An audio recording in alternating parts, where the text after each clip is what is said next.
২ মাস হলো ডিভোর্স দিয়ে বাবার বাসায় এসেছি। বিয়েটা বাবা-মায়ের পছন্দ মতোই করেছিলাম। নিজের পছন্দের মানুষটাকে ভুলে বাবা-মায়ের মান-সম্মানের দিকে তাকিয়ে তাদের পছন্দের মতো ছেলেকে বিয়ে করেছিলাম।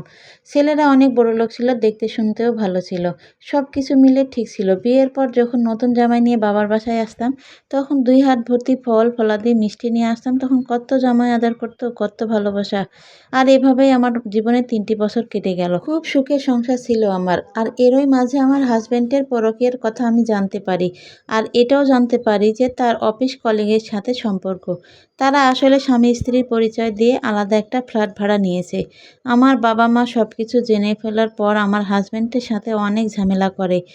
বাবা-মা তার সাথে চিল্লাচিল্লি করতে থাকে।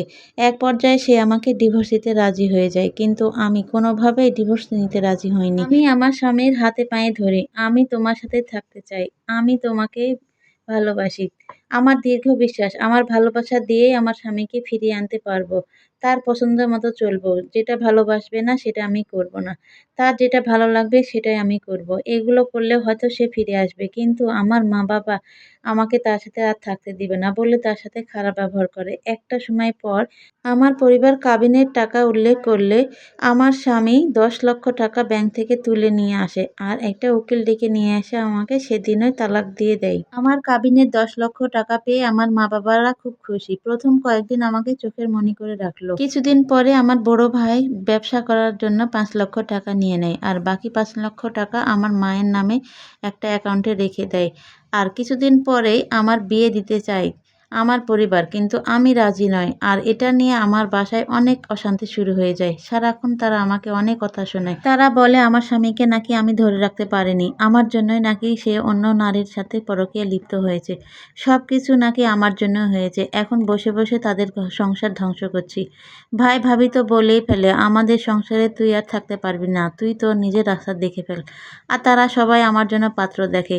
যার স্ত্রী মরে গেছে, বুড়ো বেটা, তাদের সাথে আমার বিয়ে দিতে চায়। আমি কিন্তু ডিভোর্স চাইনি। মানিয়ে নিয়ে সংসার করতে চেয়েছি। কিন্তু এখন সবটাই আমার ওপর দোষ চাপাচ্ছে। সারাক্ষণ আমাকে কথা শোনাচ্ছে। তারা কেন এমন করে আমার সাথে? আমার জীবন তারাই তো ধ্বংস করে দিল। তারা কেন আমার টাকাগুলো নিয়ে নিল? টাকা বড় কথা নয়। একজন নারীর সবচেয়ে বড় সম্পদ হচ্ছে তার স্বামী।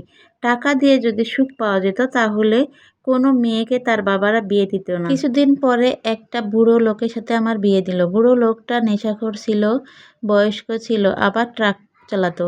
নেশার মাঝে সে ট্রাক চালাতে গিয়ে একদিন অ্যাক্সিডেন্ট করে মারা গেল। আমার তখন ৭ মাসের বাচ্চা কোলে। এই ৭ মাসের বাচ্চা নিয়ে আমি আবার বাবার বাসায় চলে আসলাম। আবার তাদের ঘাড়ের বোঝা হয়ে থাকলাম। আমি যদি নিজের পছন্দের মতো বিয়ে করতাম তখন মনে হয় নিজের জীবনটা সুখী করতে পারতাম। কিন্তু বাবা-মায়ের কথা শুনে আজ আমি এত অশান্তি। এখন তাদের কাছেই বোঝা হয়ে যাচ্ছি। কেন এমন করল তারা? কেউ কি বলতে পারেন? আমার জীবন ধ্বংস করার মূলে তারাই কিন্তু দায়ী। অথচ তারাই আমাকে এখন দোষ দেয়। এই গল্পটা কেমন লাগলো জানাবেন। আশা করি কথা হবে অন্য কোনো ভিডিওতে। সেই পর্যন্ত সবাই ভালো থাকবেন। আল্লাহ হাফেজ।